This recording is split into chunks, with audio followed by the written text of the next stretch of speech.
Suchi screamed in despair, desperately calling for Hanju to save him. The group below stood frozen, staring blankly at the scene. One of them finally spoke. Elder, should we still go up? The man cupped his hands respectfully toward Suchi and said, I am an elder of the Earth Communing sect. Since fellow Taoist is here, why not show yourself? The boy's small body trembled, drenched in sweat, as a thought struck him. This is bad. Could it be that Master isn't around? Suddenly, a man noticed the shift in Suchi's expression and immediately cut in sharply. His face twisted with anger. He ordered the group to rush forward and seize the boy. Suchi panicked, begging them desperately. Beaten to the ground, he cried out loudly, There are urgent matters in the world. My master must only be away on something important. But then, streaks of lightning suddenly appeared in the air, weaving together into a barrier that separated Suchi from the group. Witnessing this, they recoiled in terror. One of them shouted, drawing everyone's attention, the sky. Dark clouds rolled in, thunder roared endlessly, and bolts of blood-red lightning rained down. Their faces went pale with shock. What is this? The weather wasn't like this earlier. Impossible! Hasn't heavenly thunder been mercilessly silent for ages? Why is it manifesting now? The blood-red lightning crashed violently, each strike terrifying. Suchi stared wide-eyed at the heavens, heart surging with hope. Master has come. Blinding bolts of lightning fell, striking the intruders mercilessly.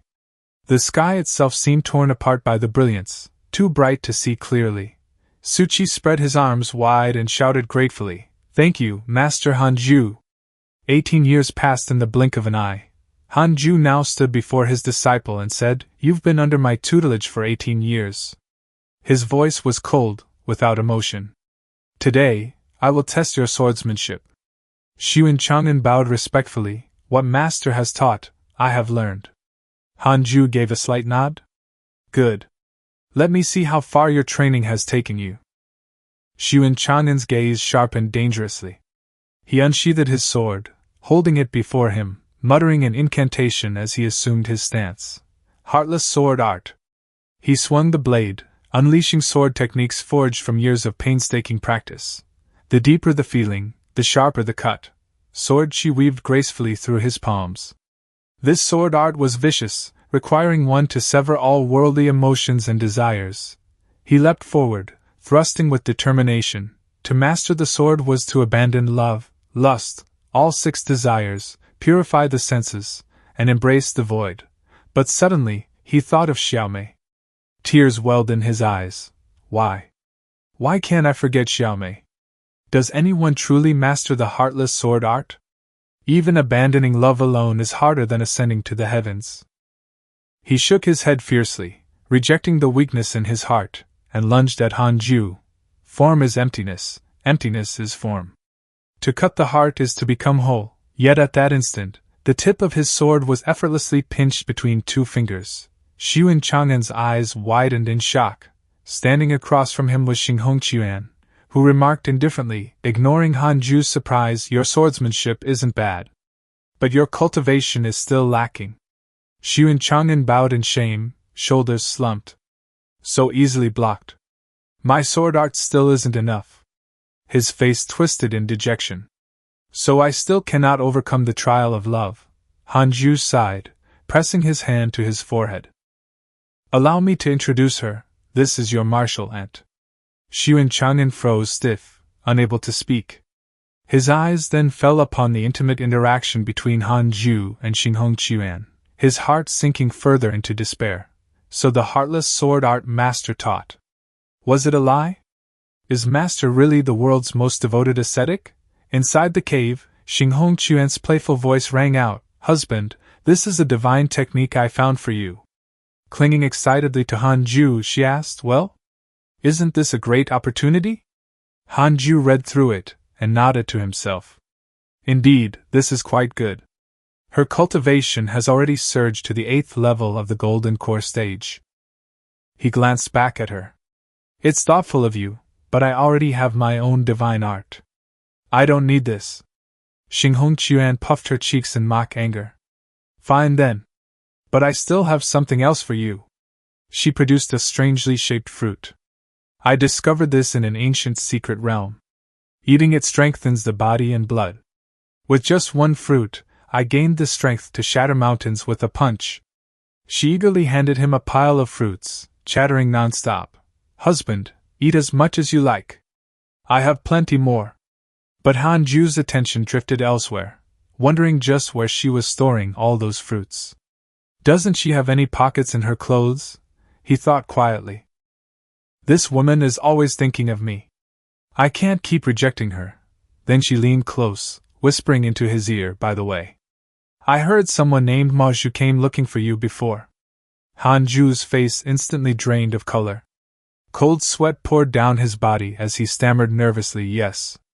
About that, but before he could explain, a slender hand pressed firmly against his pounding chest, pushing him down onto the table. Xinghong Qian's expression darkened, though she still smiled sweetly. We'll talk about that later. Her eyes gleamed with a dangerous light as she licked her lips. Sometimes, striking first is the best strategy. She climbed onto the bed with him. Clothes scattered across the floor, mingling with Hanju's desperate pleas and her alluring whispers. Days later, a pair of hairy legs stomped toward the cave. Hanju! Li Qingzi called out anxiously. The Blood Flame Heavenly Sect of Great Wei has recruited a powerful guest elder. They claim they'll soon unify all the surrounding cultivation realms. Inside, Hanju lay pale and withered, body thin and lifeless like a man addicted to something. After countless nights of passion with Xinghong Qian, he looked utterly drained, muttering weakly, "Let them destroy everything. I'm too tired." Meanwhile, Xinghong Qian still slept soundly by his side. The rising sun cast a glittering light over Hanju's cave abode. His voice echoed, "This blood flame heavenly sect you mentioned, what is it?" Hanju grumbled. "Peace never lasts long," Li Qingzi awkwardly explained. "The Great Wei cultivation realm next to us has already been unified by the Blood Flame Heavenly Sect. They're preparing to invade Great Yen, and their main target is the Yiqing sect." Hanju frowned slightly and asked, "Is this Blood Flame Heavenly Sect strong?" The elder answered anxiously, "It's not about their strength, it's that they have a grand guest expert, at least in the void amalgamation realm." Hearing that, Hanju wasn't particularly worried. As long as it's not body integration realm.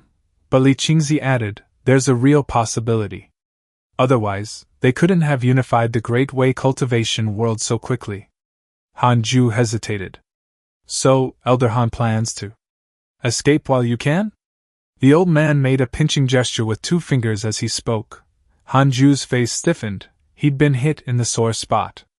"If they're already at our gates tomorrow, then maybe I'll run."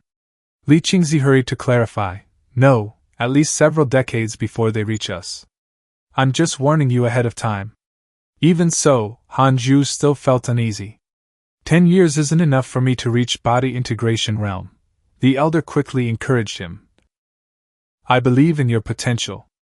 Hanju reluctantly accepted but pressed on, still. "Cultivators fighting over territory like mortals? Isn't that ridiculous?" Li Qingzi sighed in embarrassment. "The more cultivation realms one controls, the more cultivation resources. As strength grows, so does ambition."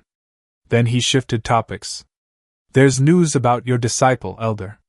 At once, the image of young Tiandong appeared in Hanju's mind. He had gone missing ever since the grand cultivation tournament years ago. Li Qingzi looked troubled. "We found him, but he says he's now a demon king, living well, and has no plans to return. I fear he'll end up like Zhufan and Ma Fuqiu." Hanju, however, felt relieved. "Let him be, then." The elder next mentioned the demonic hound Hanju had raised. Hanju still dismissed it. "The world itself will discipline it. It'll come back obedient in time." The elder could only sigh, "As expected of you." After that, Li Qingzi departed to make preparations against the Blood Flame Heavenly Sect. Hanju waved after him. "Try not to get beaten again."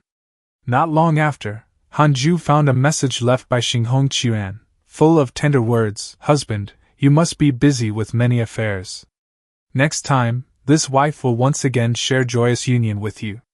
Reading it, Hanju grew both disappointed and furious. That old man ruined my great affair. He picked up the paper and examined the contents carefully. 3 pure shadowless sword, a peak offensive technique, the strongest single target strike, with a very high kill rate. 10,000 sword divine sect technique, summons sword shadows from the river of history, covering vast areas, but its damage to a single target is weaker. Suddenly, inspiration struck Han Ju. If I combine them to offset each other's flaws. What kind of technique would that be? His eyes narrowed. Why not create my own divine sword Dao technique? Meanwhile, in Jinwu sect of Western Abyss Province, inside a mountainside hall, the vast chamber was empty except for a single cultivator seated in meditation at its center, Huang Jihao. His eyes remained tightly shut, fully focused. Suddenly, the door slid open, spilling sunlight into the hall along with a voice. Huang Jihao. Shengguan Qiujian entered and asked, "So, have you decided?" Huang Jihao did not open his eyes. "Losing to you doesn't mean my sword Dao is inferior. Give me 100 years, and I will surpass you. The Vermilion Bird Sword sect raised me. I will never betray my sect. Even if it means death." His eyes opened, revealing a cold gaze. Shengguan Qiujian sneered and coaxed, "If you stay with me, I guarantee you'll become the #1 sword cultivator in the world, even reaching sword immortal. You were born with sword heart, remaining in Vermilion Bird Sword sect is a waste. When you become sword immortal, it will bring honor to them as well." Huang Jihao's expression darkened. "So my sword talent is truly unparalleled?"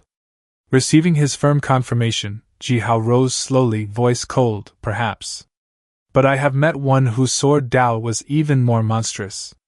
Stronger than you." Shengguan scoffed. "In that backwater great yen of yours? Don't joke. No sword cultivator stronger than me exists there." Huang Jihao replied indifferently, "Have you heard of the God Slayer Elder of Yiqing sect? His power is unfathomable, equal to a void amalgamation grand cultivator. Even Wei Yuan of the 9 Dragons sect was defeated by him." Shengguan clicked his tongue. Wei Yuan's aptitude was flawed to begin with. He sold himself for resources, disgracing our void amalgamation realm. Beating him isn't impressive. Just then, both their swords began trembling violently, as if ready to leap from their sheaths. Startled, both men grabbed their hilts. Shengguan exclaimed first, "What's going on? Why are the swords flying out?" Huang Jihao muttered suspiciously, "A bomb." The two rushed outside. The courtyard was in chaos. Disciples panicked as their swords tore themselves free, soaring into the sky. Above them, countless swords of every kind were being pulled upward by some unseen force. Both men stared in shock. Shengguan's eyes widened. He muttered in disbelief, 10,000 swords worship. The sword spirits cry. All at once, the swords shifted, pointing in unison before streaking across the heavens toward a single destination. This is the Eternal Sword Dao.